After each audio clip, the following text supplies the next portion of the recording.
Buenas tardes a todos. Mi nombre es Diego Palicé, yo soy autoridad de la asociación ECO, que es una asociación de estudio del crimen organizado, y les quiero contar que esta charla se constituye en un doble marco.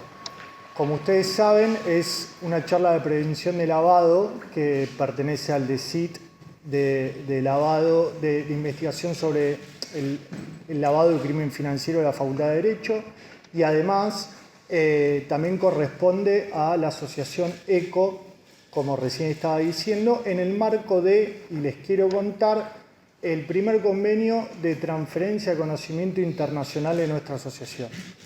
Hace muy poquito hemos firmado un convenio con la Universidad de Salamanca que nos llena de orgullo a todos nosotros participar de eso. Y eso no es que lo cuento como si fuese algo aleatorio que está pasando acá. Este convenio con la asociación se gestó a través de un DECIT anterior que participamos, que no sé si ustedes lo conocen, es un DECIT que se trataba acerca del narcotráfico, que hemos participado con el doctor Donsis, ahí presente, del cual desde esta misma institución, de esta misma aula, hemos gestado conocimiento. Ese conocimiento ha traspasado las fronteras a nivel internacional, ha llegado a la Universidad de Salamanca en España y tuve la suerte, junto con otros compañeros acá presentes, de poder ir a cursar allá una especialización sobre el crimen organizado. Nos han conocido y han querido firmar con nosotros y con nuestra asociación, y incidiendo también en la Facultad de Derecho UBA, un convenio que siga alimentando un conocimiento transoceánico. Para nosotros es una alegría inmensa, y esto es fruto de la Facultad de Derecho, de la universidad acá pública, que ha posibilitado que podamos construir esto para adelante. No les quiero robar más el tiempo, les quiero comentar a todos que pueden entrar a nuestras redes. En Instagram es ECO Asociación ASECO, lo mismo que lo pueden buscar en Google, Asociación de Estudio del Crimen Organizado. Pueden ver todo lo que hacemos. Le quiero agradecer, bueno, no está hoy acá presente, pero una de las personas que ha posibilitado esto es la doctora González Nieves, que ha participado en el DECIT anterior. Y acá agradecer a todos ustedes los presentes y encarecidamente al doctor Rubén Donsis por siempre darnos la posibilidad de seguir construyendo conocimiento y poder compartirlos y animarnos a crecer y hacer valer nuestra palabra. Bueno, buenas tardes a todas las personas presentes. Gracias por participar de la actividad. Agradecer especialmente al Departamento de Ciencias Sociales por permitir esta actividad en el marco del DECIT, proyecto del cual también participa la Asociación Civil ECO, Estudios sobre el Crimen Organizado. Dentro de la Asociación Civil ECO tenemos un proyecto también que se llama Proyecto Libro Azul, que es un proyecto cuyo objetivo principal es fomentar las herramientas teóricas y prácticas para abordar las investigaciones criminales en el contexto penal, específicamente enfocadas en el crimen organizado. Y por supuesto, si hablamos de crimen organizado, estamos también hablando de criminalidad económica, por eso vamos a estar generando diferentes actividades en el marco de la nueva ley, modificatoria de la ley 25246, en este caso la 27.739. Así que gracias, y como dijo Diego, vamos a estar realizando diferentes actividades que pueden verificar en las redes sociales de la asociación. Y por supuesto, sobre todo muy especialmente, agradecer a los disertantes del día de hoy. Para nosotros es muy importante que estén acá, estamos muy contentos porque cada uno de ustedes son referentes de los temas que van a hablar hoy, así que gracias por participar. Hoy nos acompaña entonces María Celeste Ple, quien es directora de Compliance de Bitso, abogada, máster en leyes por la Universidad de Columbia, fue directora de supervisión y jefe de gabinete de la Unidad de Información Financiera. Gracias, Celeste, por participar. Luego Sol Muñoz, quien es directora del área de prevención del lavado de activos y financiamiento del terrorismo de Mercado Libre y socia fundadora de Arete, consultora especializada en compliance. Además es abogada especialista en prevención del lavado de activos, financiamiento del terrorismo y corrupción. Gracias, Sol, por participar.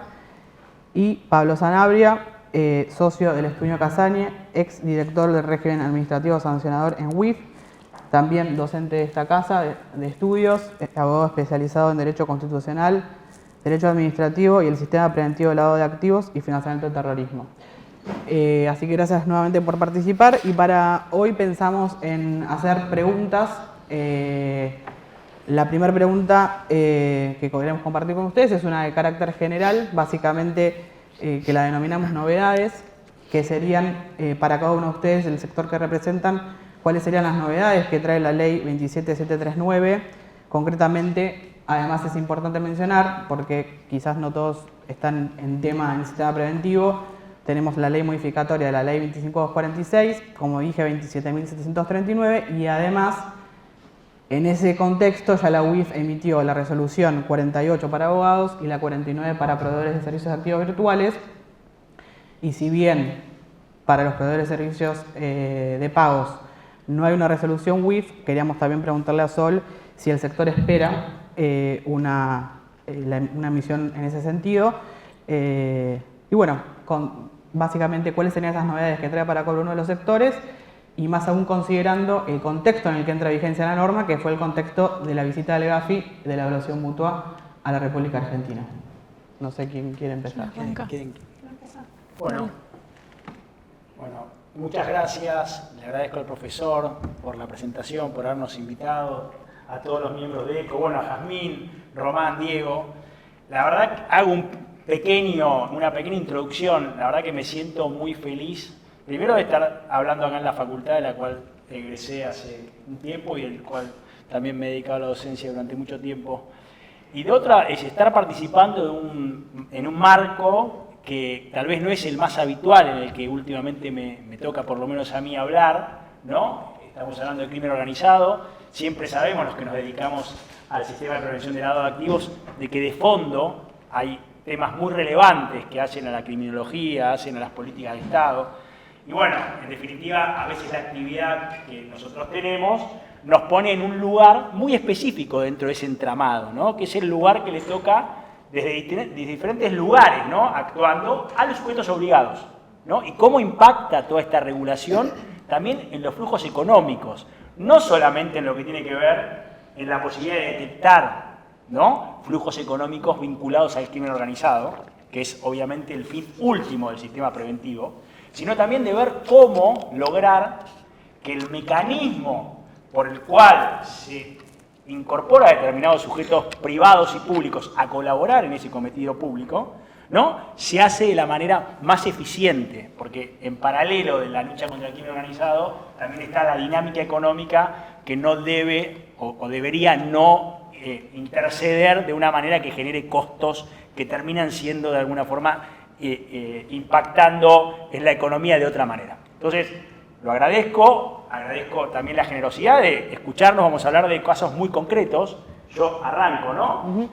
A ver, cada uno de nosotros vamos a estar hablando de nuevos sujetos obligados incorporados a la ley de prevención de lavado, la 25246. Yo voy a hablar de los abogados. Evidentemente, en mi caso es un tema muy vidrioso y es un tema además que me obliga a tener cierta prudencia porque es un tema que está siendo judicializado en este momento. Ya me adelanto algo que va a ser parte de mis conclusiones porque, como siempre hago, no voy a seguir el orden que pensé, sino que voy a ir tratando de que la cosa fluya, ¿no?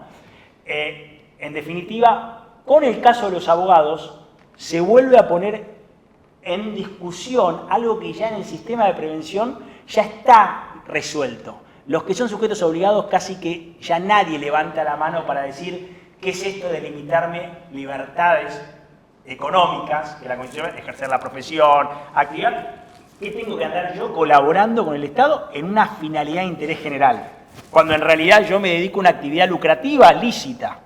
Bueno, esa discusión se dio cuando fueron incorporados todos los demás sujetos obligados. Y ya está superada. Yo siempre hablo de dos niveles de discusión. El primero, constitucional, está resuelto. De fondo, se preserva el Estado de Derecho, preservándolo de que los flujos económicos puedan fluir dentro de la Argentina libremente. Es una política de Estado que creo que todos respaldamos.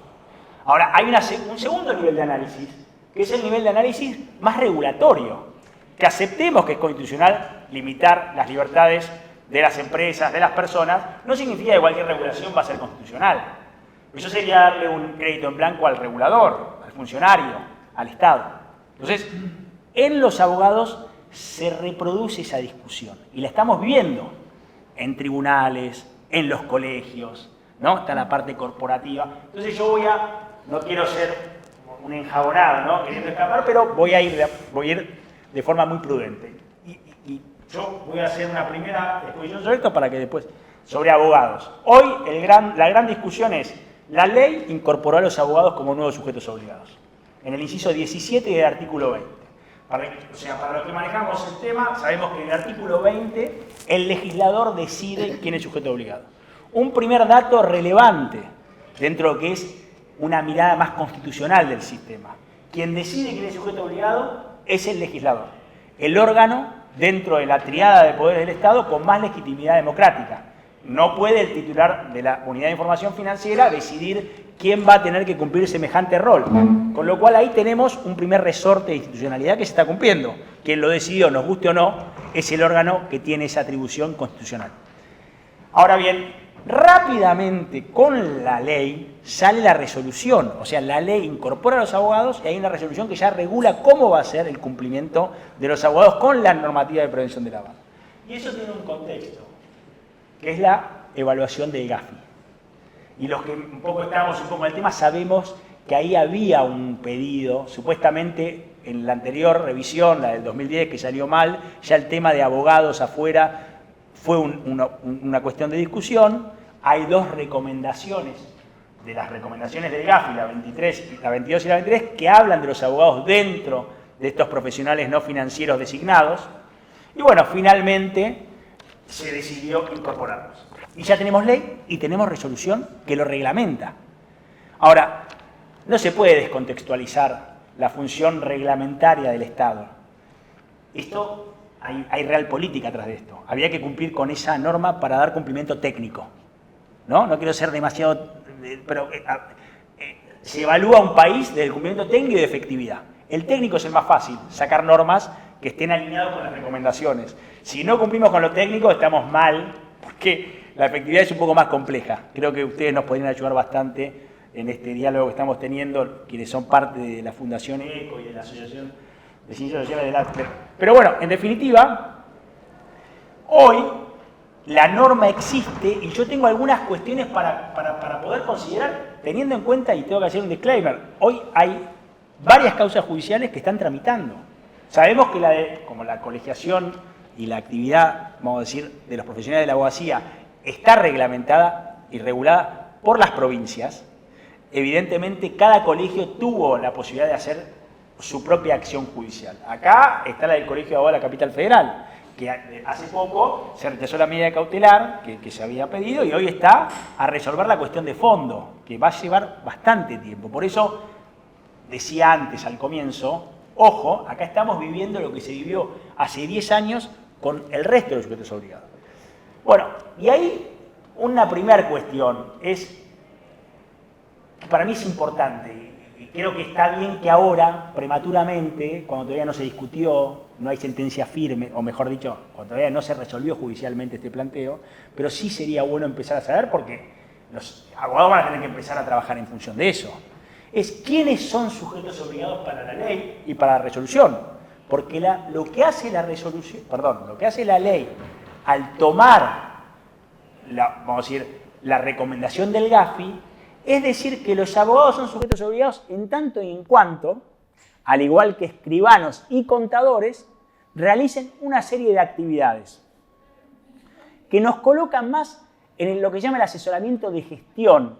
No es tanto el asesoramiento jurídico, por eso seguramente después hablaremos del secreto profesional, y es cuando un abogado interviene, por ejemplo, ¿no?, en nombre y representación de su cliente en la compraventa de un inmueble, en la administración de su patrimonio, conformación de sociedades. Entonces, ahí adelanto una primera postura.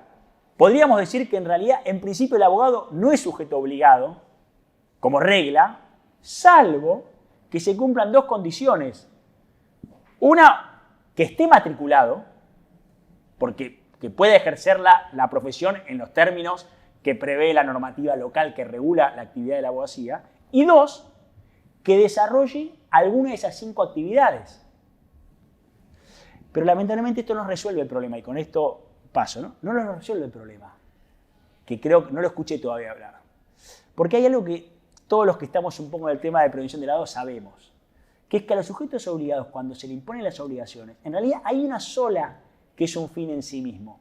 Todas las demás son instrumentales.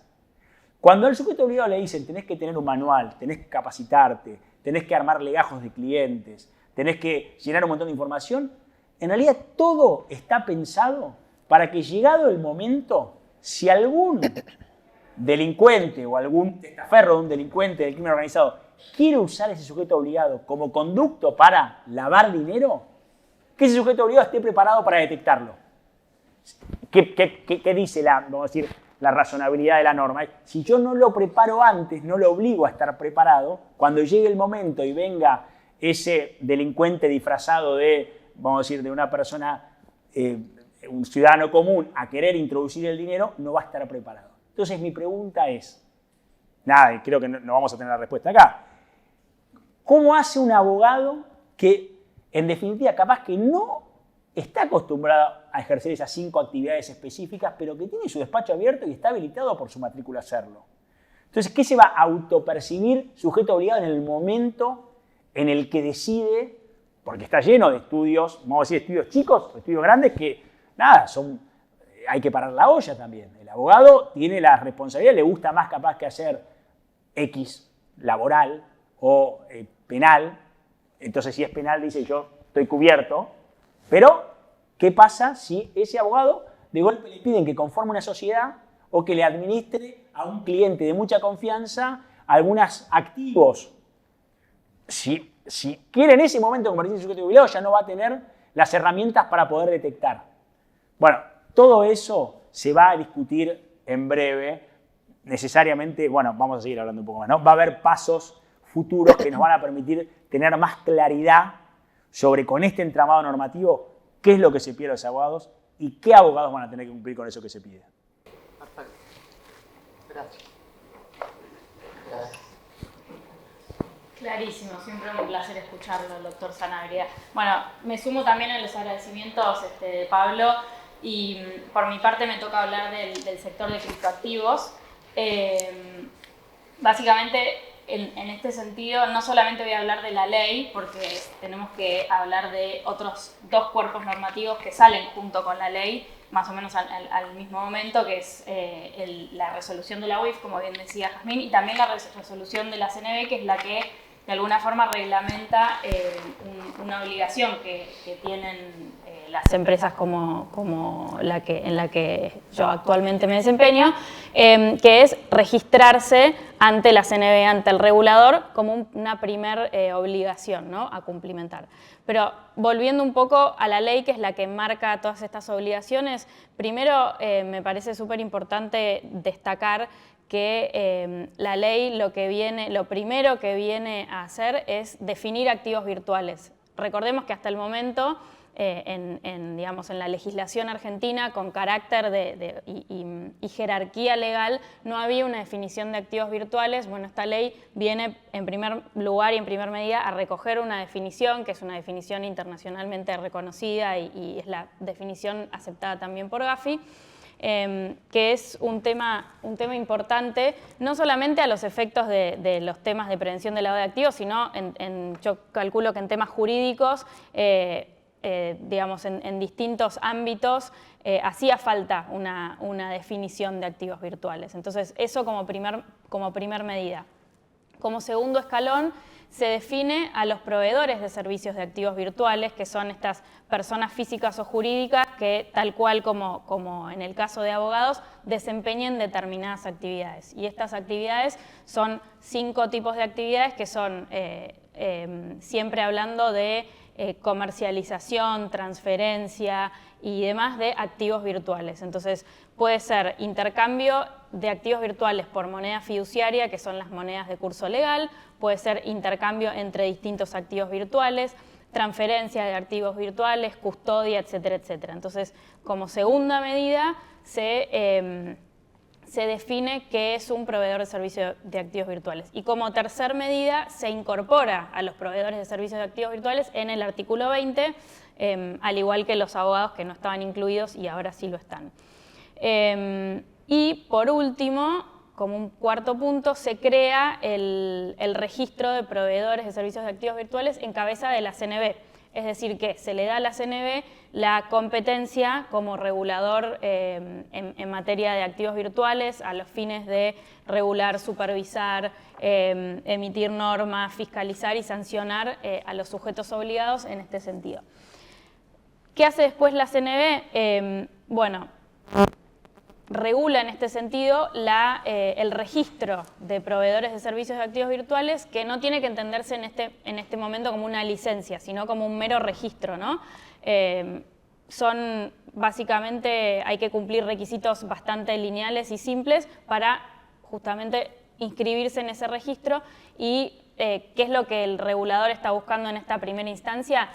En primer medida es, bueno, entender qué universo tengo como sector regulado, porque la intención del regulador de la CNB es, en una segunda instancia, sí sacar una licencia, hacer un régimen de licencia, y la CNB va a tener que regular, porque así lo establece la ley, en materia de distintos principios que la ley enumera, que son 7 principios que tienen que ver con principios prudenciales, protección de usuarios, defensa del consumidor, seguridad, prevención del lavado de activos, bueno, una serie de requisitos que va a después tener que regular la CNB.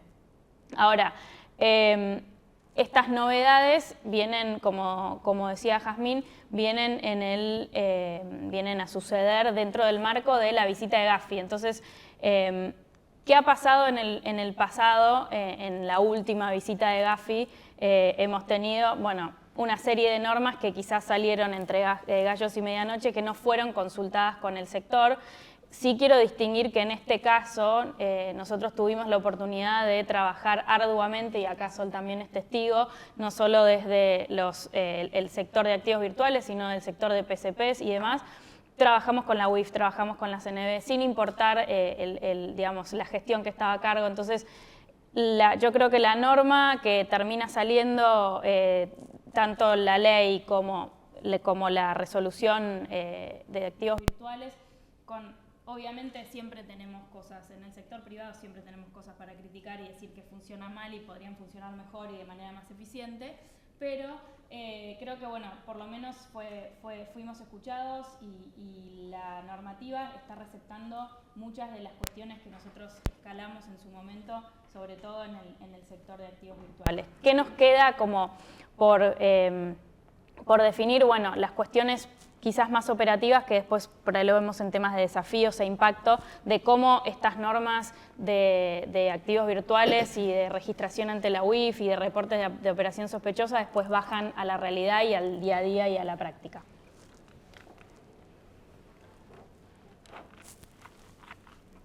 Buenísimo, muy interesante. Yo también me sumo a los agradecimientos.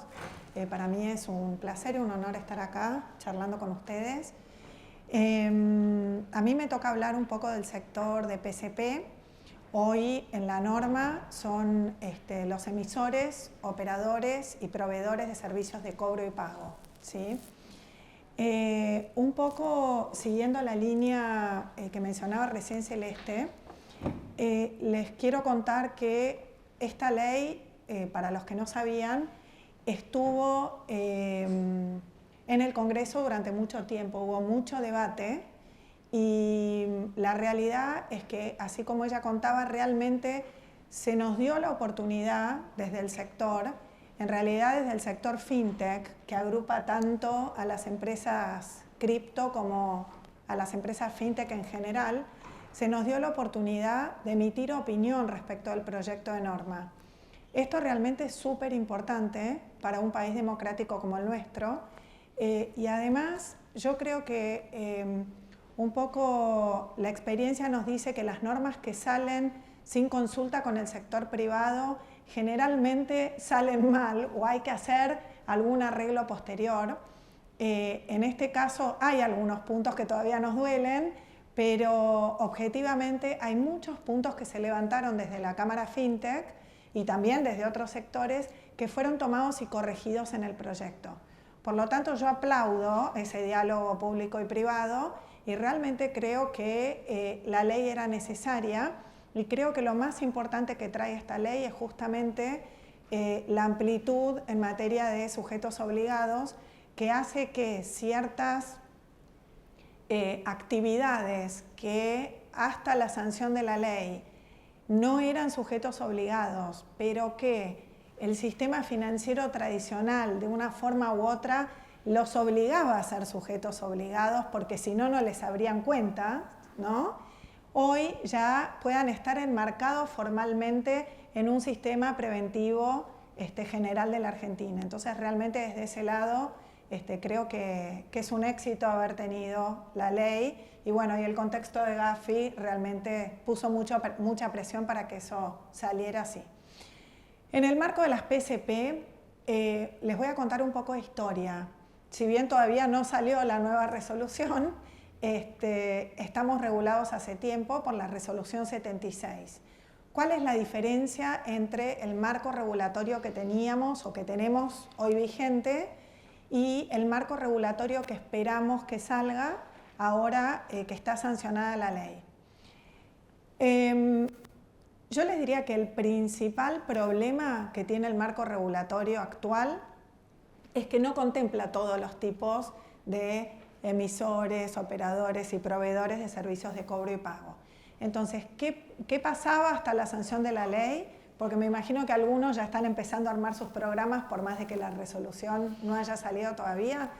Lo que pasaba es que incluso, o sea, había empresas que tenían sus programas de lavado aún sin ser sujetos obligados.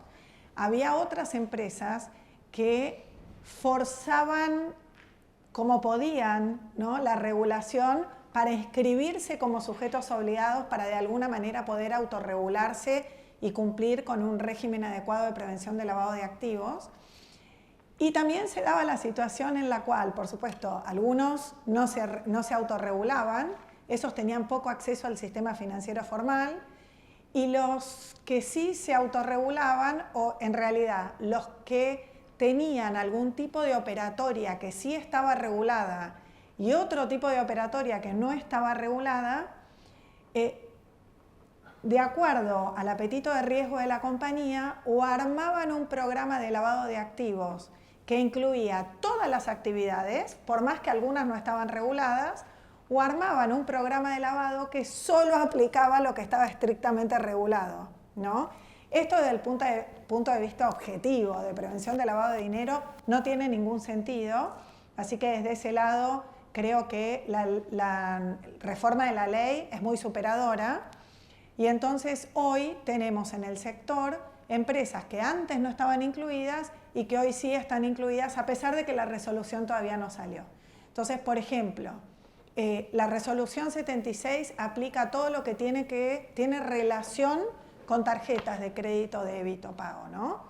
Entonces, las procesadoras de pago que procesaban pagos que no involucraran uso de tarjetas, por ejemplo, pagos en efectivo, conocen a todas las empresas donde se puede ir a depositar efectivo, no estaban reguladas hasta ahora. A partir de esta ley van a pasar a estar reguladas. Eso, para todo el sistema preventivo, es súper importante, porque el uso de efectivo en Argentina es altísimo, ¿no? Es, digamos, un dato objetivo de la informalidad que existe en nuestro país, y entonces que el primer canal de ingreso de fondos al sistema formal no sea sujeto obligado dificultaba mucho los controles posteriores. Entonces, desde ese lado, me parece que es muy, muy bueno. Y después, en general, ¿no?, que las empresas, estas que estaban como divididas, entiendan que tienen que tener un programa comprensivo de todos sus productos y servicios y desde ese lado pensar en los controles, definir el apetito de riesgo y tener un programa adecuado, creo que también es algo que mejora el sistema preventivo y que es bueno para la Argentina. No sé si me quedó algo por responder. No, perfecto. Ok, Perfecto. buenísimo. Ah, sí, me habías preguntado la resolución nueva. Sí, si el sector tenía en vista de que la UIF va a emitir una resolución. Eso, la UIF va a emitir una resolución. En algún momento, hace muy poquito, nos convocaron a una reunión, después esa reunión quedó sin efecto. Entiendo que es porque la UIF está en conversaciones con el Banco Central, ¿no? Para empezar a delinear los requisitos para los procesadores de pago, pero seguramente en el corto plazo nos van a estar llamando. Así que no sé cuánto va a demorar, pero que va a salir una nueva resolución seguro. Perfecto, gracias, Sol. Bueno, la segunda pregunta es específica para cada uno de los sectores. Hago las 3 para que los otros vayan pensando mientras el otro responde. ¿Está bien? Bueno. Yo no tengo tiempo para pensar. Vos no tenés tiempo para pensar, pero bueno. Porque justo empieza con abogados. La primera es cómo se articulan las nuevas obligaciones y controles del nuevo marco normativo para el caso de los abogados con el secreto profesional. Para el caso de los proveedores de servicios de activos virtuales sería cómo ves vos o qué opinión te merece este conjunto de controles y obligaciones que plantea el nuevo marco normativo con una de las características que tiene el sector cripto básicamente, que es la anonimidad de los usuarios. En principio uno al plantearlo entiende que hay desafíos en ese sentido. Y la pregunta para PCP para Sol sería ¿cuáles son los puntos de la norma más difíciles de cumplir para el mundo fintech, específicamente para el PCP? Bueno.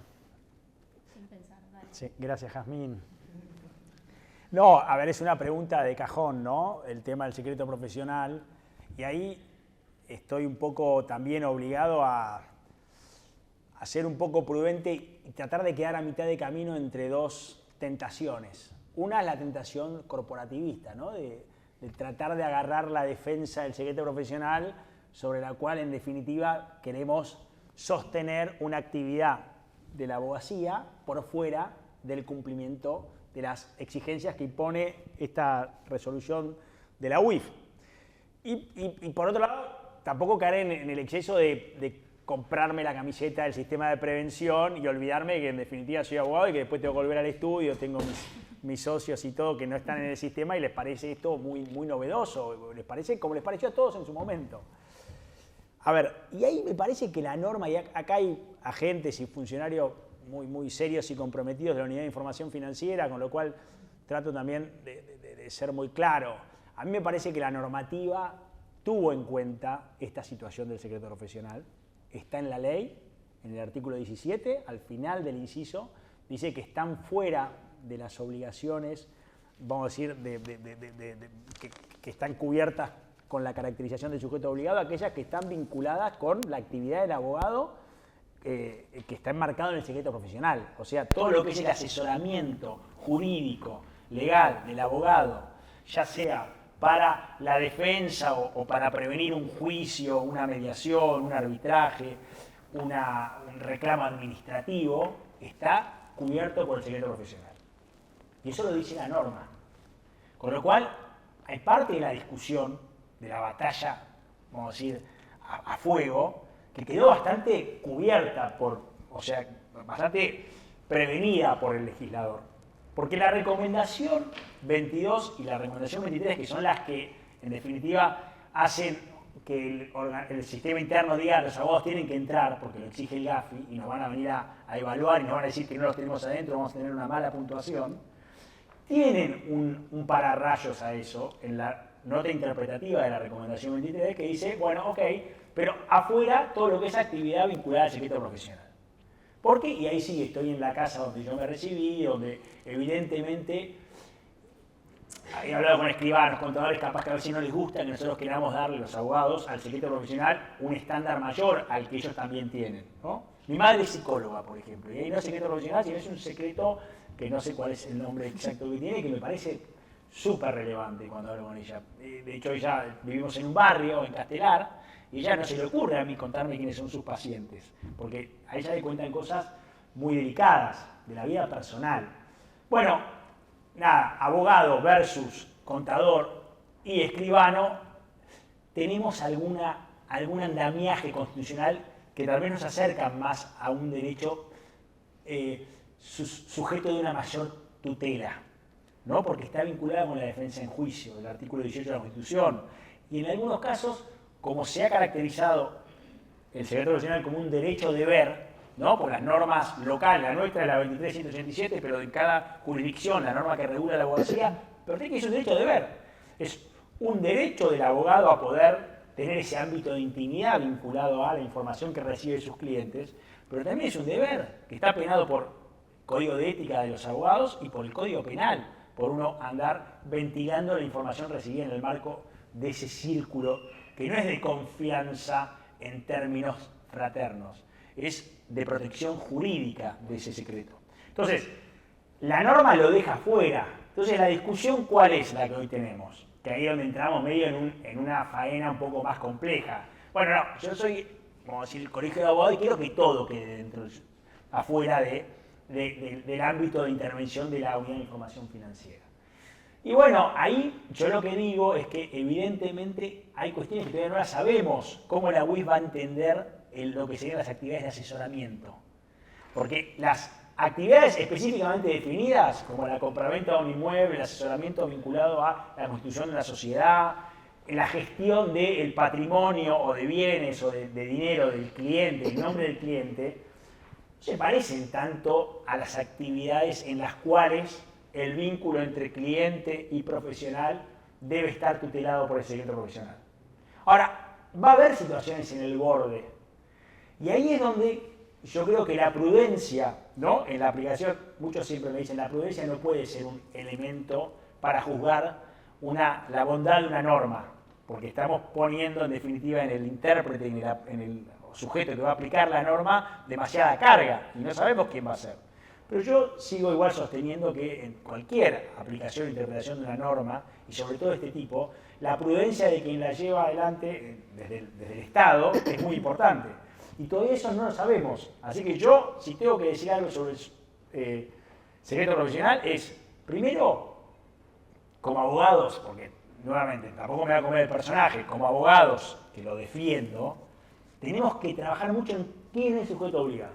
Me parece que esa primera gran discusión se va a terminar de cerrar. ¿Podemos hacer esto que planteé al principio de una mirada de, como regla, no somos sujetos obligados, salvo cuando? Y entonces podemos estar tranquilos y solamente tener bien delimitado, che, mirá que si haces esto, ya te estás ocupando de algo distinto que requiere todo un corpus normativo de cumplimiento. Entonces, esa es la primera batalla y creo que es una batalla noble que hay que dar, porque tenemos que tener seguridad jurídica cuando ejercemos nuestro trabajo, porque también tenemos un deber de... Entonces, ¿en qué caso yo puedo darme vuelta y hacer un reporte respecto de mi cliente? Entonces, bueno, Jazmín, yo ahí no tengo, lamentablemente, una respuesta para dar, porque además eso se está discutiendo hoy día en la justicia. Están los colegios profesionales defendiendo la bandera del secreto profesional, lo cual me parece muy noble, pero, y la unidad de información financiera, que es quien defiende en definitiva o quien representa al Estado en ese debate por la vigencia de la ley, trata, me parece, de decir, bueno, me parece que la protección del secreto profesional, la norma la contempla. Entonces, ¿cuál es la discusión? Es sobre un contorno de ese dilema que es un poco más chico. Y yo creo que, nada, yo no lo voy a resolver obviamente acá, creo que eso va a dar lugar también un poco a cómo después, y ahí viene después al final, ¿no? ¿Qué es lo que viene? Pero es un poco decir, che, ya tenemos resolución, fue muy rápida, sabemos los motivos. ¿Va a haber tiempo a una nueva resolución? Porque esto de hacer la idea de las guías interpretativas o las guías es un problema jurídico, porque ¿qué es la guía en sí mismo? ¿Qué valor jurídico tiene?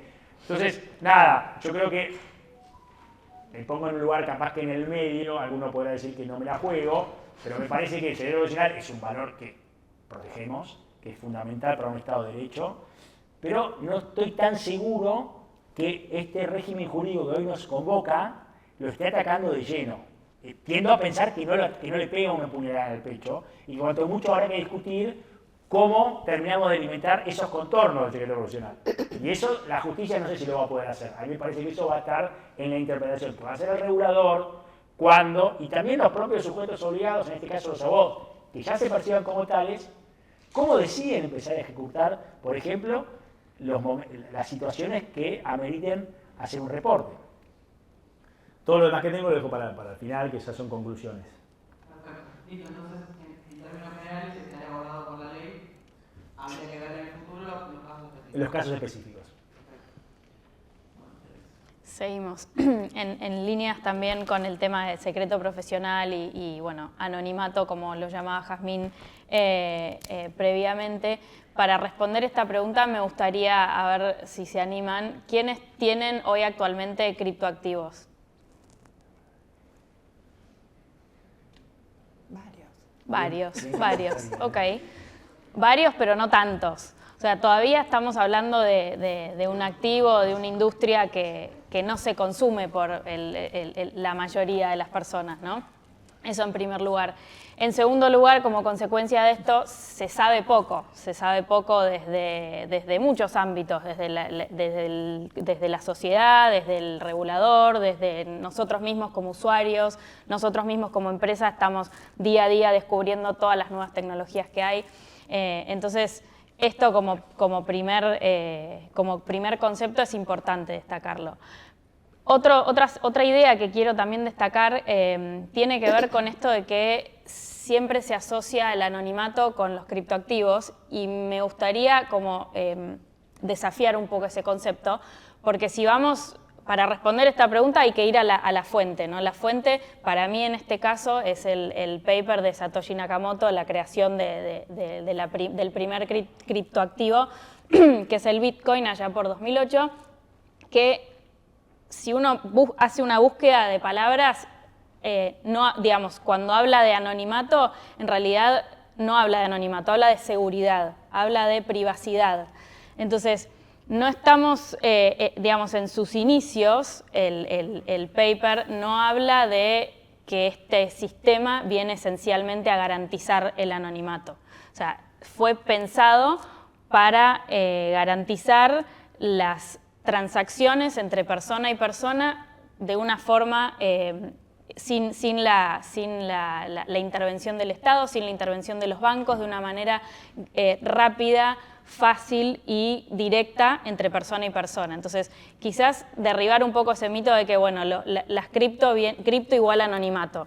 Entonces, cuando el paper habla de privacidad, habla de privacidad en los términos del secreto bancario, es decir, que si queremos ser un medio de pago utilizado por muchas personas, tenemos que garantizar la privacidad de la persona que lo está usando.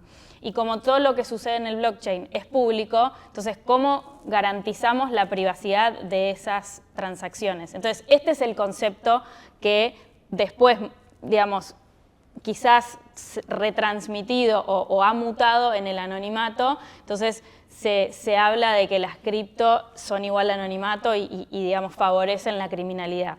Que esto también, bueno, después da para larga charla, pero existen hoy herramientas súper poderosas de monitoreo de todo lo que pasa en el blockchain. Entonces, hoy estamos posicionados, y esto es recién la punta del iceberg, porque recién estamos empezando a ver este tipo de software, y van a empezar a ir en crecimiento, obviamente.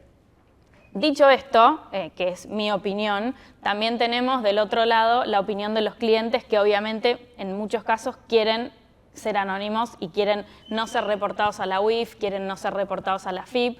Entonces, este creo que va a ser nuestro desafío, ¿no? En el sentido de cómo garantizamos la protección y la privacidad de ese cliente. Bueno, mediante políticas de protección de datos, mediante políticas y sistemas de ciberseguridad, mediante personal calificado que sepa ejecutar todas esas políticas, porque de vuelta estamos hablando acá no de anonimato, sino que estamos hablando de proteger la seguridad de las transacciones de los clientes y los activos, ni más ni menos, de los clientes. Tantos casos hemos visto de tokens y de personas que han desaparecido con las claves públicas, de las claves privadas de muchísimas personas y que se ha perdido muchísimo dinero. Entonces, acá ante estas cuestiones tenemos que ser sumamente cuidadosos en todas las políticas que tenemos para que esto se cumpla, por una cuestión de protección de la privacidad y de los activos de los clientes y no por un tema de anonimato, ¿no?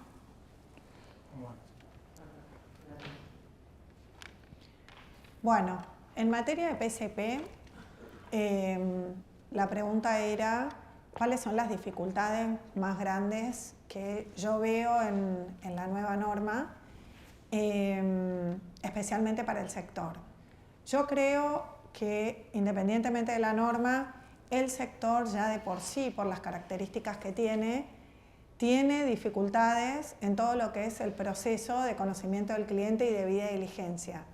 Pero no es solo este sector, sino que en general todo lo que tiene que ver con conocimiento del cliente o onboarding, como se llama en el sistema digital, hace que sea muchísimo más difícil, o sea, es mucho más fácil garantizar o tratar de asegurar, porque está lleno de herramientas, la identidad, pero es muchísimo más difícil desde el punto de vista digital conseguir que los usuarios o clientes aporten datos o documentación o información que le solicitan las empresas del sector, ¿no?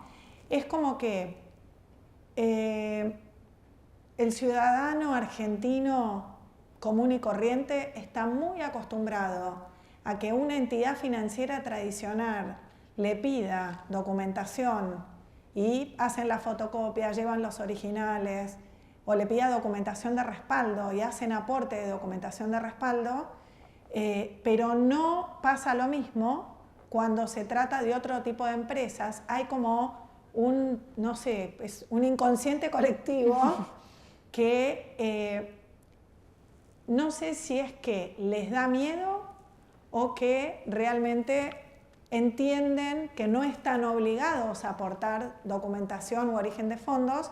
Entonces creo que ese es el dolor más grande que existe para el sistema, ¿no?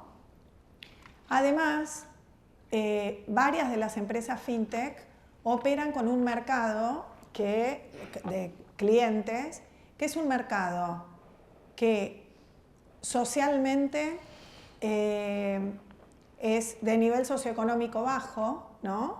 Entonces lo que quieren hacer es integrar a toda esa parte de la población al sistema económico formal, ¿no? Por eso, bueno, una de las cosas que dice la compañía en la que yo trabajo es queremos democratizar el comercio, ¿no? Y hacer inclusión financiera.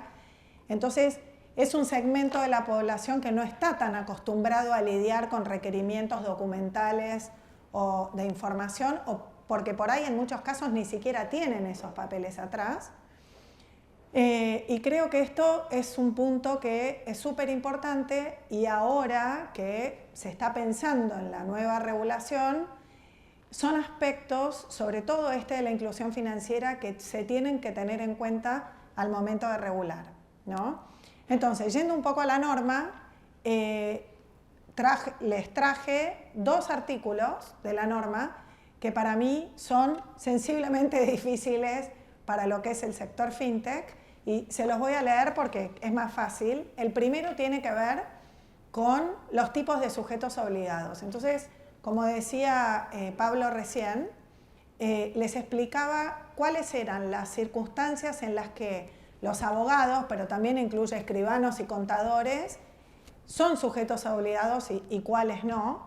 Pero también hay otro artículo, otro inciso del mismo artículo 20, que dice que son sujetos obligados las personas humanas y o jurídicas u otras estructuras con o sin personería jurídica que de manera habitual preparen o efectivamente lleven a cabo alguna de las siguientes transacciones a nombre y o por cuenta de sus clientes, actúen como agente creador de personas jurídicas, actúen por sí o faciliten la actuación de otros como director, apoderado, socio o una posición similar según la persona jurídica o la estructura jurídica de que se trate, provean domicilio legal, comercial o postal y o espacio físico para personas jurídicas u otras estructuras jurídicas. Y por último, que actúen como fiduciarios de fideicomisos privados, no financieros. Ustedes imagínense la dificultad que existe ya desde el punto de vista digital para obtener información y lograr convertir, ¿no?, como se dice en la jerga fintech, a un usuario que está tratando de vincularse, cómo hace el sistema en general, ¿no? Es esto, pero bueno, yo estoy hablando por PSP, pero realmente es para todos los sujetos obligados. ¿Cómo hacemos para identificar en nuestro KYC básico o en la debida diligencia básica que las personas, empresas o estructuras jurídicas que se están vinculando a la compañía tienen alguna de estas actividades? Entonces creo que ahí hay un desafío también para el regulador, ¿no? Yo creo que desde la UIF va a haber que pensar cómo se hace para de alguna manera establecer un registro o pensar, no sé, cómo se delimita este grupo de sujetos obligados para que los otros sujetos obligados que tienen obligaciones respecto de ellos puedan realmente cumplir con sus obligaciones. Este creo que va a ser un punto que nos va a complicar bastante. Y después traje otro punto más que también tiene que ver con debida diligencia, que es un párrafo del artículo 21. En el 21 se establecen las obligaciones de los sujetos obligados y el párrafo dice: si el sujeto obligado no pudiera cumplir con las obligaciones previstas en los incisos A, G, H e I del presente artículo, ello deberá entenderse como impedimento para el inicio o la continuación de la relación con el cliente, sin perjuicio de que deberá realizar un análisis adicional para decidir si corresponde efectuar un reporte de operación sospechosa, ¿no? Esto mismo, bueno, esto ya estaba en el proyecto y en las resoluciones que fueron saliendo está previsto, por ejemplo, en la 14 está en el artículo 35. ¿Qué significa esto? Esto significa que en el proceso de debida diligencia continuada, me voy solamente al inciso I, que es el que prevé la debida diligencia continuada, ¿no?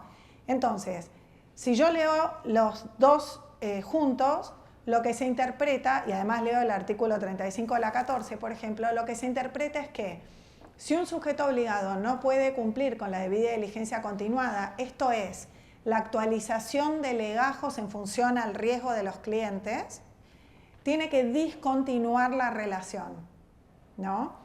En un sistema absolutamente digital, como les comenté hace un ratito, y en el cual resulta dificilísimo conseguir que usuarios o clientes brinden información para completar la debida diligencia, esta norma, y esta es mi opinión personal, está atentando contra el enfoque basado en riesgo, porque nos está diciendo, si no te acerca ese papelito que le pedís o si no te acerca el dato que necesitas, tenés que cerrarle la cuenta o tenés que cerrarle los productos, descontinuar la relación.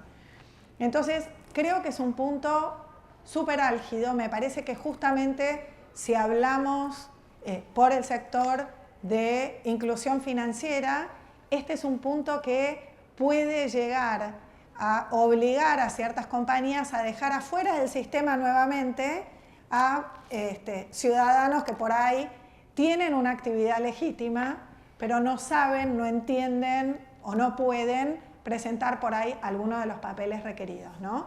Creo que entiendo el propósito, creo que hay que darle una vuelta de tuerca y pensarlo bien para ver cómo lo mejoramos. Me parece que esos son los dos aspectos como más difíciles. Gracias. Bueno, la última pregunta, antes de pasar a las preguntas del público, es una pregunta general abierta para ustedes que tiene que ver con los desafíos. ¿Cuáles son los desafíos en base a lo que estuvimos conversando que tienen que va a estar enfrentando el sector en el corto y en el largo plazo? Y si quieren incluir acá para quien quiera el tema del régimen sancionatorio vigente de la entrada en vigencia de la ley, si lo que se quiere mencionar, puede ser interesante para el tema de desafíos. Bueno, arranco yo de vuelta. Bueno, estoy obligado a decir lo que siento, que me da mucho placer estar con Celeste y con Sol, porque saben mucho de su actividad y uno que a veces tiene que interactuar con esa actividad, lo hice muy claro. Espero que a ustedes estén pasando lo mismo de mí, tengo ganas de tomar nota. No, a ver, hay un montón de desafíos por delante, algunos son más fáciles de ver y otros se van a ir viendo mejor. Pero, por ejemplo, lo que dice Sol está muy vinculado a algo que hoy se lo conoce como el de-risking, que es esto de que las entidades financieras, frente a una mirada del regulador, que puede ser, vamos a decir, una mirada, vamos a decir, que le traslada al sujeto cierta aversión al riesgo, ¿no? Porque determinado tipo de cliente o determinada incerteza en esa vinculación con el cliente hace que el sujeto obligado, sobre todo los sujetos obligados cuya rentabilidad capaz que va por otro carril, decida comercialmente dejar afuera del sistema a gente que tal vez es mejor que esté adentro del sistema. Entonces, bueno, ahí te puedo interrumpir. Sí, obvio.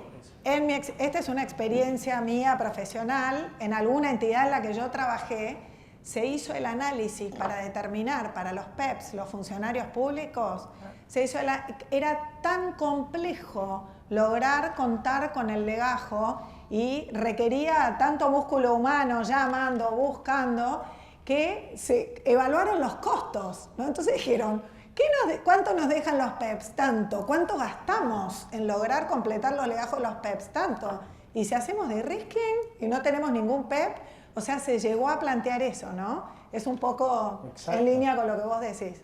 Y eso obviamente es un desafío porque creo que no es algo buscado por el sistema, que en definitiva el sistema el sistema de prevención de lavado, digo, ¿no? Que es un sistema más. A los que estamos acá nos interesa mucho porque tiene un valor muy fuerte en esto que hablábamos al comienzo, de la criminalidad organizada, corta flujos, pero tampoco se lo puede mirar, o sea, que el árbol no tape el bosque.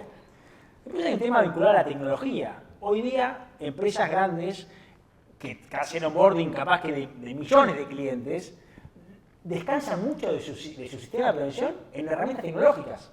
Porque no hay manera, sujeto obligado es un abogado, ¿no? Que nos consideramos con su despacho de 3 abogados, bueno, conoce a su cliente. Ahora, una empresa grande, un banco grande que puede tener, entonces ahí hay que empezar a ver cuáles son los incentivos que da la normativa respecto de la incorporación de herramientas tecnológicas idóneas.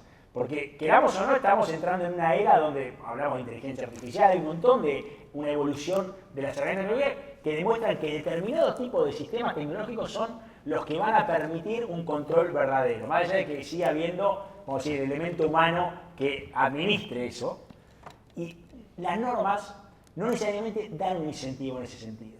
Hoy una empresa que gasta mucho dinero en tener un gran sistema, si es de alguna forma encontrada en una infracción por una cuestión concreta, el hecho de tener ese sistema no le significa hoy, y no es una crítica, vamos a decir, mordaz, es una mirada más de perspectiva, digo. No creo que hoy la norma dé alguna respuesta en términos de incentivo, como podría ser en el ámbito del derecho penal, la ley de responsabilidad penal empresaria, ¿no? Todo lo que tiene que ver con los sistemas del artículo 23 y 24 de la norma, que determinados sistemas de cumplimiento, de compliance, podrían implicar una atenuación en una eventual condena penal o incluso la exhibición de esa condena. Yo creo que si asumimos que en los grandes actores financieros la herramienta tecnológica cumple un rol esencial, tal vez el legislador, el regulador, tenga que poner el ojo ahí de ver cómo generar incentivos para poner el ojo en ese lugar.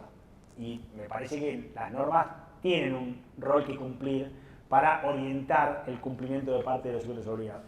Y lo último, que no lo dije antes, no era para ahora, me gusta mucho la charla que estamos teniendo, y vuelvo a los abogados. Ahí hay en realidad para mí si hay un tema, está puesto en la razonabilidad de incorporar al sujeto obligado abogado dentro de un contexto donde ya había otros sujetos obligados controlando el mismo tipo de actividad. Y también ahí hay un poco de cómo se ejerce la abogacía en el sistema nuestro y cada vez en el Estado. O sea, ¿cuál es el rol del abogado? Entonces, mirándolo desde una mirada de efectividad y cuál es el rol del abogado realmente, contenerlo adentro del sistema. ¿Cuántas son las transacciones en las que realmente vamos a lograr poner, vamos a decir, un gatekeeper, vamos a decir, una primera regla que antes no la tenía? Porque ojo que estaban los registros de propiedad, estaban los escribanos, estaban los contadores. Algunos podrían decir, bueno, ¿y por qué contador y no? Bueno, es otra discusión de por qué uno sí o no. Pero en términos de decir, agrego un nuevo sujeto obligado, le pongo toda esta carga regulatoria. La Convención Interamericana, o sea, tiene muy en cuenta esto cuando estás afectando, o sea, ahí hay que ponderar si asumimos que el hecho de ser sujeto obligado tiene algún condicionamiento para el valor del secreto profesional. Si llegamos a la conclusión que cuando discutamos esa cuestión que yo digo que todavía está por discutirse, llegamos a la conclusión que se termina afectando de alguna manera, porque va a haber más temor del cliente cuando habla con su abogado, etcétera, y lo terminas afectando por cosas que hoy no las podemos medir, pero que después se miden.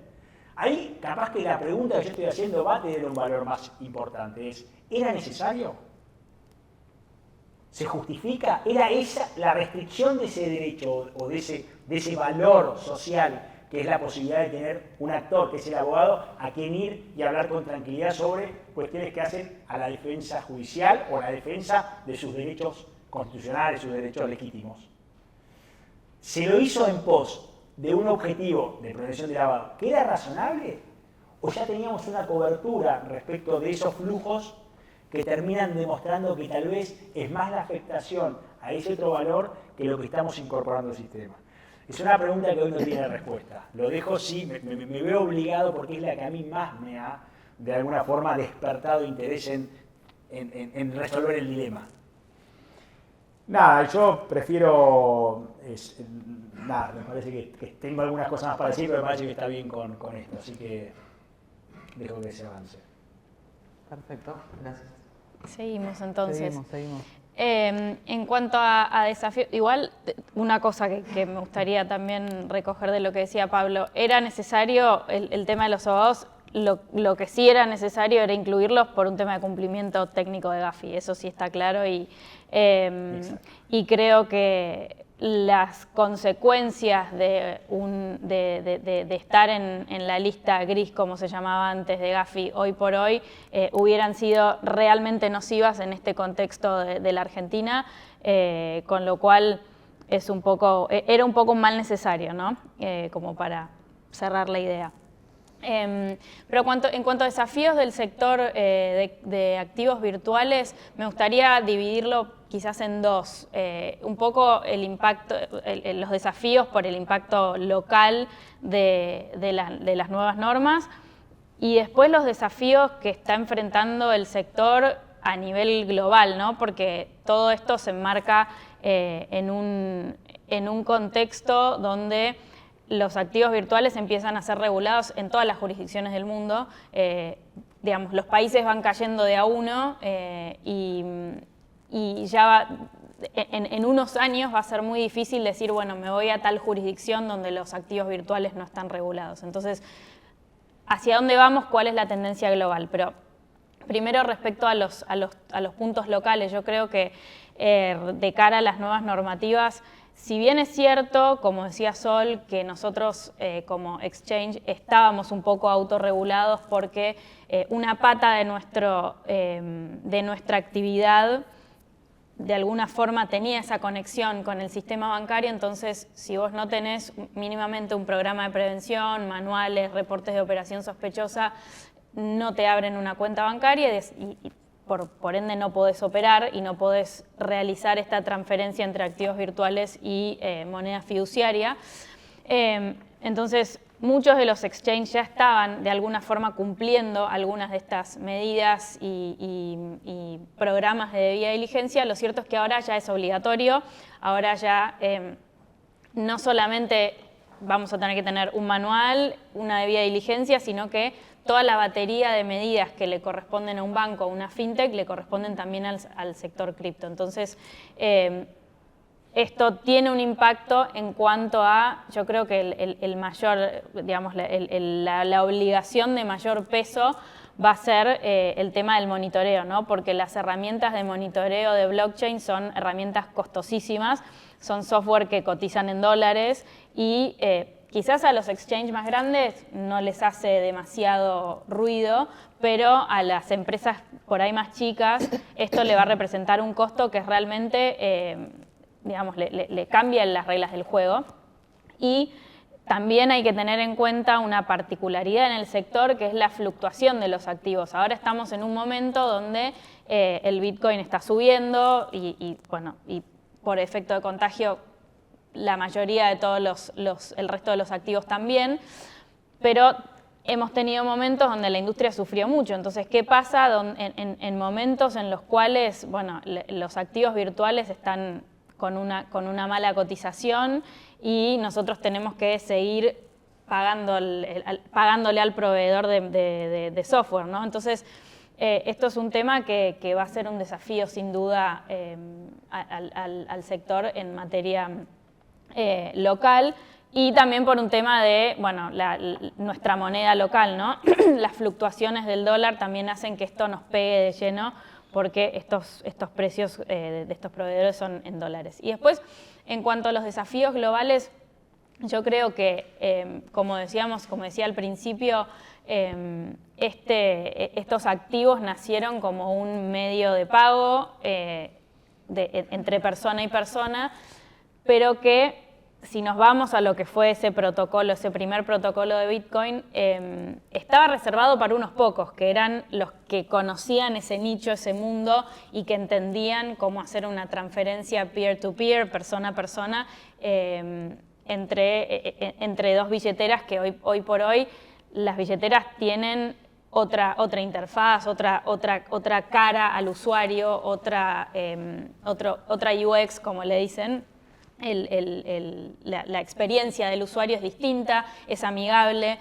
Entonces yo creo que si bien en un primer momento estos activos eran accesibles a pocos, hoy la tendencia es que está creciendo el acceso a las cripto. Y como ese crecimiento, la contracara tiene que ver con, bueno, cumplir con las reglas del juego, que es ni más ni menos que entrar en el sistema financiero tradicional de alguna forma, conectarnos con el sistema financiero tradicional y jugar con las mismas reglas del juego, ¿no? Porque si no, obviamente respetando las particularidades del sector, que digamos, tenemos determinadas actividades y determinadas cuestiones que son particulares a nuestro sector, pero la verdad es que va a haber que unir estos dos mundos y esa es la tendencia que se está viendo a nivel global, ¿no? Muy interesante. Muy bueno. En materia de desafíos para el mundo fintech, yo, siguiendo un poco la línea de Pablo, creo que el mayor desafío, sacando lo que ya mencioné de debida diligencia continuada, debida diligencia ampliada, el mayor desafío es poder, eventualmente, ¿no?, ante una inspección o algún pedido del regulador, poder demostrar que el programa que se tiene es un programa sólido. Poder demostrar que, a pesar de que por ahí un cliente, 2 clientes o 10 clientes no se vieron, ¿no?, en lo que es el monitoreo, porque se monitorean en algunas empresas millones de operaciones por día, el programa es sólido, la tecnología está bien usada, el enfoque de riesgo tiene un apetito absolutamente razonable. Eso va a ser muy, muy, muy difícil, creo que es el mayor desafío, y la consecuencia de esto básicamente es que somos sujetos obligados que, digamos, por el hecho de estar regulados, podemos ser sancionados por el regulador. Entonces, la posibilidad de realmente poder demostrar que el programa es sólido es súper importante para poder evitar sanciones. Y ahí me meto un poco con el tema de sanciones, que es un tema que a mí particularmente no sé, por lo menos me moviliza desde el lado de la norma. Creo que en materia de sanciones la reforma de la ley tiene puntos favorables y puntos desfavorables. Los puntos favorables arrancan, yo diría, con la formalización de la posibilidad de que el regulador en una inspección acuerde acciones correctivas con el sujeto obligado. Eso que ya venía poniéndose en práctica y quedó formalizado es súper alentador para los sujetos obligados y va de la mano con esto que yo les digo de que es importante poder demostrar la eficiencia, eficacia y razonabilidad del programa y del apetito de riesgo para que el regulador pueda entender que si hay alguna falla, es una falla que tiene posibilidad de acción correctiva y no necesariamente salga a sancionar, ¿no?, en el primer incumplimiento o error que encuentre en el sujeto obligado. Así que desde ese lado, muy bueno. Segundo, se incorporó la sanción de apercibimiento también. Eso es súper importante porque por ahí, digamos, no da para medida correctiva, o sí da para medida correctiva, pero además el regulador tiene la necesidad como de llamar la atención o apercibir para generar alguna acción como un poco más por ahí rápida o eficiente por parte del sujeto obligado. Por lo tanto, no salir directamente a sancionar con multa y dar la posibilidad de apercibir, creo que es súper positivo. Lo que no me gusta, bueno, perdón, y marco otro punto positivo, la definición de los módulos para las sanciones también es súper positivo, porque la realidad es que cada vez que se cambiaba la norma, se cambiaban los montos, y en un contexto inflacionario como el que vivimos siempre en Argentina, al final había sanciones que eran completamente irrisorias, ¿no? Cuando se veía el trasfondo del sumario que había terminado en sanción, ¿no? Entonces, creo que desde ese lado también es bueno. Lo que no me gusta son las inhabilitaciones, ¿no? Yo soy oficial de cumplimiento suplente, creo que la sanción de inhabilitación al oficial de cumplimiento e incluso las sanciones que no son, digamos, la posibilidad de hacer denuncia en otros reguladores o colegios para que quiten matrículas o quiten licencias o no permitan a los directores o miembros del órgano de administración continuar siendo, trabajando con ese carácter, creo que son extremos y me parece que atentan contra la tranquilidad del oficial de cumplimiento porque, y esto lo dije muchas veces, los oficiales de cumplimiento en los distintos sujetos obligados son muy diferentes. Entonces, me parece que la norma está pensada para sujetos obligados muy tradicionales, con directorios, con funcionarios con muchísima trayectoria y expertise, y no está pensado para el nuevo mundo fintech, incluso, qué sé yo, por ejemplo, el caso de las empresas cripto, en los que muchas veces el oficial de cumplimiento es el mismo gerente de lavado que lo suben al directorio porque es el único que entiende algo del tema. Y entonces me parece que se está castigando a un funcionario por encima del resto cuando en realidad la voluntad societaria no la mueve el oficial de cumplimiento solo, sino que la mueve el órgano de administración en general, ¿no? Entonces me parece que estas dos, o sea, la sanción al oficial de cumplimiento y la posibilidad de denuncia debería haberse enmarcado más en el ámbito penal, estrictamente, ¿no? Y no en el ámbito administrativo, de sumario administrativo, porque es como demasiado duro, si lo tengo que decir así como lisa y llanamente. Pero esa es, de vuelta, mi opinión personal, ¿sí? Ok, buenísimo. Perfecto, sí. No sé, Rubén. Bueno, antes que nada, muchas gracias a los expositores, muy interesantes. Me quedó una cuestión que dijo la doctora Ple con relación a los costos de instrumentar las recomendaciones, ¿no? Entiendo que el sistema, la comunidad internacional, en este caso representado por el GAFI, intenta, no vamos a decir presionar, vamos a decir incentivar este tipo de reformas mediante un sistema de listas en donde cuando uno accede a una lista de mejor nivel también tiene beneficios en la cuestión crediticia internacional y bueno, ese tipo de incentivos. Pero me pareció muy interesante esto de, bueno, este costo representa para ciertas empresas o ciertos estudios jurídicos, también como decía el doctor, un costo fijo que para el que es de una empresa más pequeña o un estudio más pequeño, ese costo fijo representa una porción mayor del total. O sea, es como si el sistema fuese en cierta forma regresivo. Y esto me cuento de un testimonio de primera mano que en este caso es mi madre, que es escribana. La escribanía de mi madre está conformada por ella y Valeria, que es la que tipea. Esa es la escribanía anual. Y hace varios meses que la estoy escuchando, quejosa, por decirle en un término suave, con relación a que tiene que instrumentar las cuestiones de como sujeto obligada que es, ¿no? Y yo le digo, pero esto es para prevenir el lavado. Y bueno, no logro incentivarla, por decirlo de alguna manera. Lo está haciendo igualmente, lo está haciendo. Sí. Si no, cuidado que te van a pedir algún dato. También me imagino que pasa a nivel internacional. Hay países que tienen más espalda económica para impulsar esta reforma y otros que menos. Entonces, el GAFI prevé esta cuestión de diferencia, prevé mediante como ayuda económica, incentivos, no sé, ¿cómo lo hacen? ¿Qué prevé? Es el enfoque basado en riesgo, básicamente. Entonces, vos tenés que cumplir en la medida de tus riesgos y eso implica también la envergadura del sujeto obligado. O sea, si un sujeto obligado tiene 2 clientes, va a tener que tener un programa de lavado acorde a ese tamaño de sujeto obligado.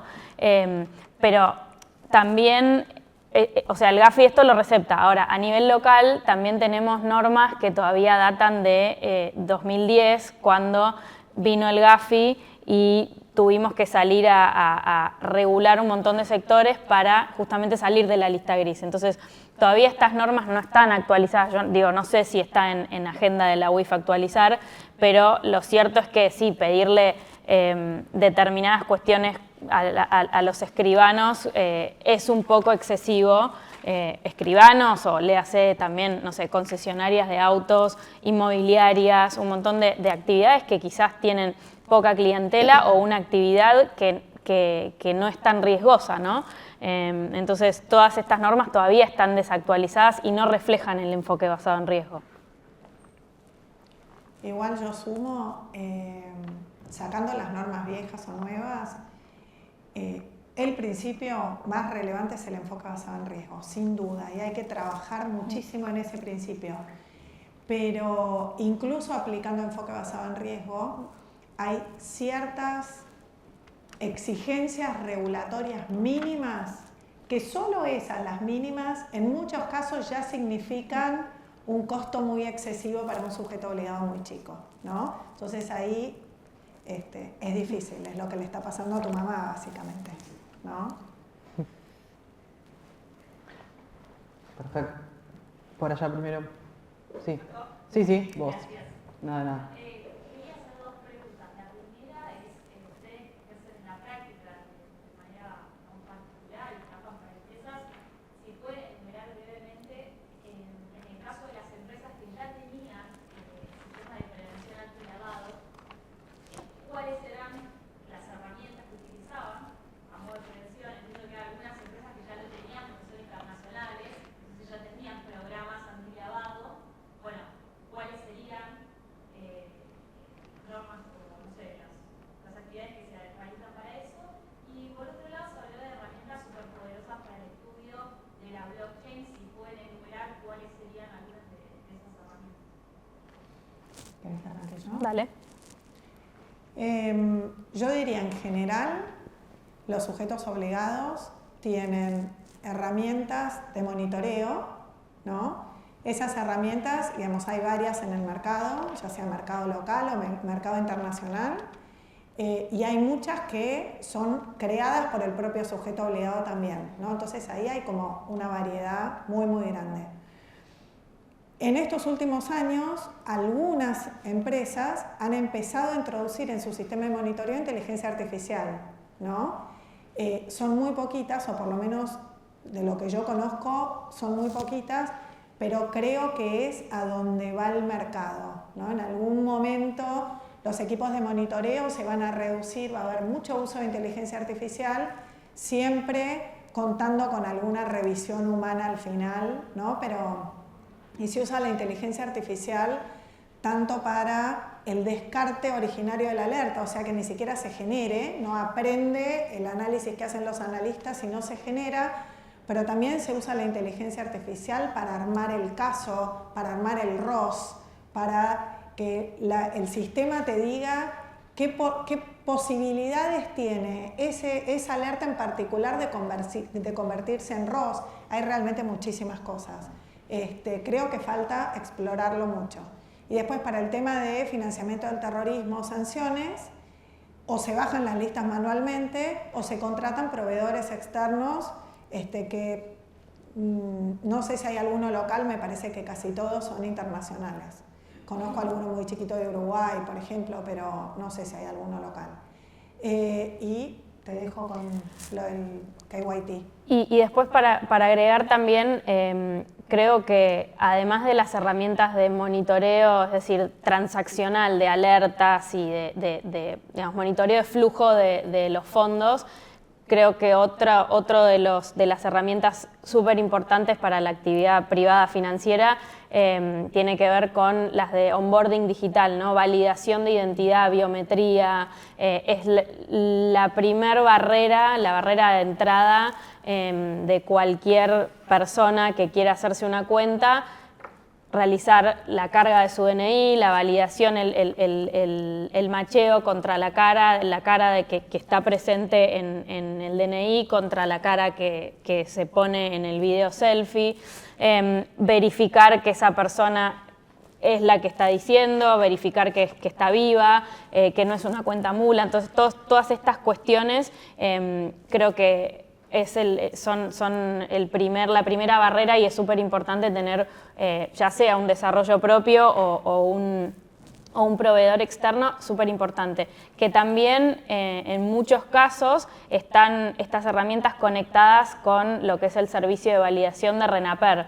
Entonces acá también tenés como un extra, una validación extra para poder verificar la identidad de esa persona que, como no está presente enfrente tuyo como podía ser antes con la apertura de una cuenta físicamente en la sucursal de un banco, ahora tenés que implementar todas estas herramientas para verificar la identidad del cliente.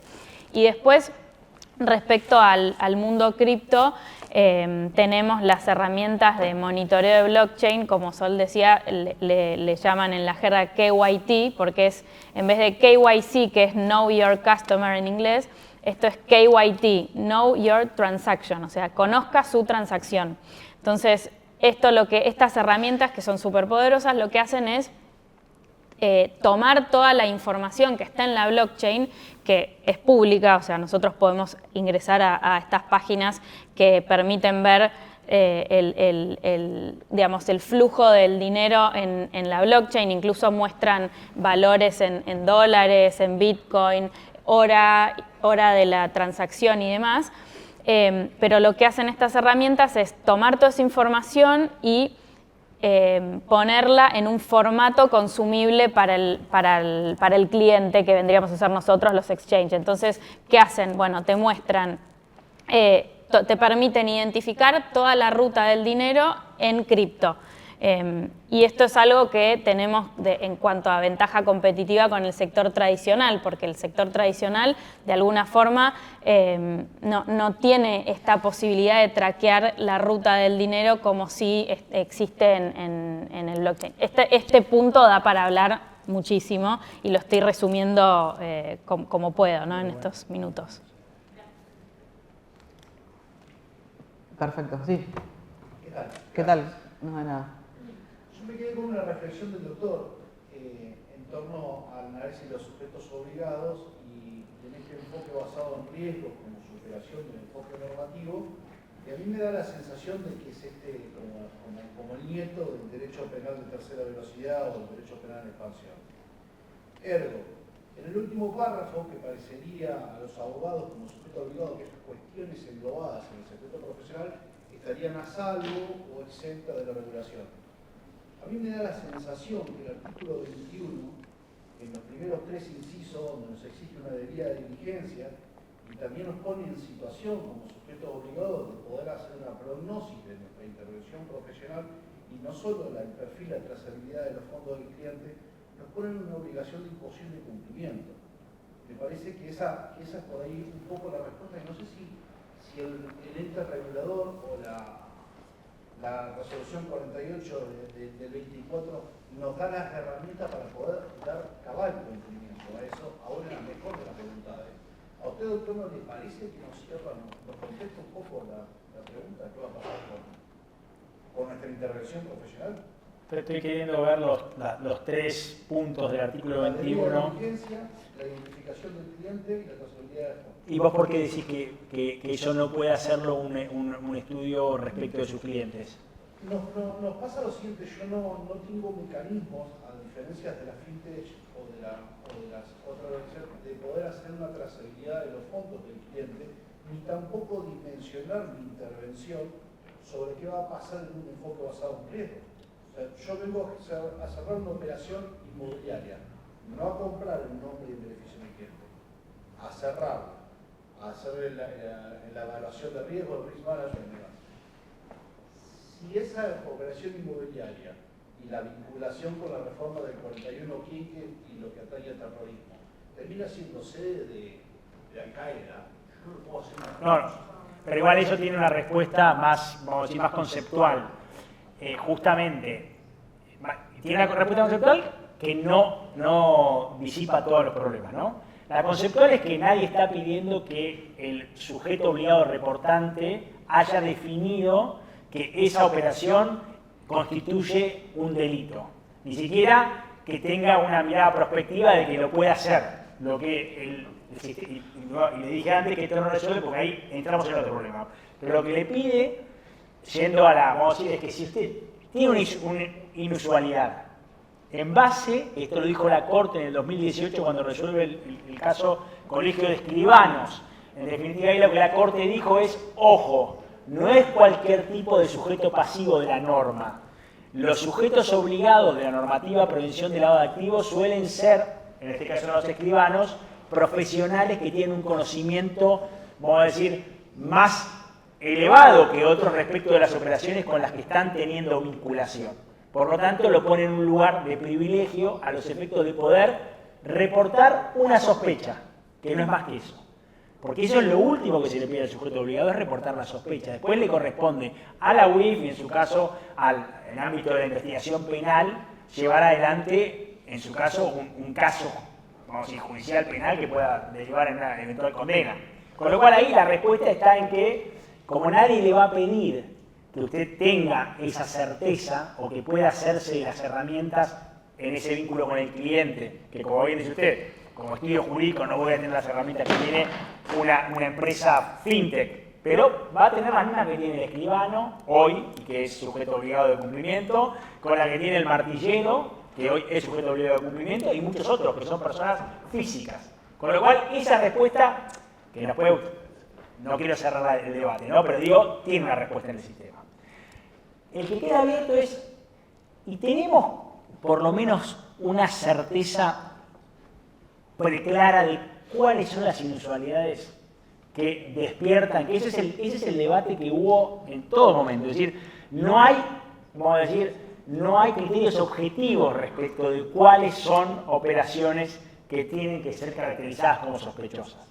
Y obviamente a un banco o a una fintech que tiene sistemas de alertas para mitigación de riesgos, tal vez es un poco más fácil, es mucho más grande, ¿no? Y tiene un montón de otras cosas, no quiero simplificar, es un quilombo, pero bueno, es más fácil o por lo menos delegarlo en un sistema. El abogado lo tiene que hacer él personalmente. Entonces, nada, ahí hay un problema del sistema, que es incluso más largo, el tema de los conceptos jurídicos indeterminados, porque hay un montón de cuestiones que hacen al cumplimiento que tiene que hacer el sujeto obligado, que están pensados en función de un riesgo, un volumen operacional que no está predefinido en la norma. Entonces, esos problemas son tensiones, yo le llamo, propias del sistema. Que quien las resuelve las tensiones es en la práctica el regulador y en algunos casos la justicia cuando el regulador define una situación, impone una multa y el sujeto obligado tiene su derecho a una revisión judicial. No sé si te lo responde, ¿no? Pero... Muchas gracias. No, por favor, por la pregunta. Igual yo agrego algo. Al final de la historia, la pregunta que hay que hacerle al cliente, usuario o como se llame, es ¿cuál es el origen de los fondos? Y de esa pregunta no se salva nadie, ni la fintech grande, ni la chiquita, ni el escribano, ¿no? Porque estamos hablando, al final de cuentas estamos hablando de lavado de activos. Entonces, siempre que exista un activo, un flujo de fondos que se usa para armar una sociedad, para comprar un inmueble o simplemente para hacer una transferencia, la pregunta obligada es ¿cuál es el origen de estos fondos? ¿Cuál es la actividad legítima que generó estos fondos? ¿No?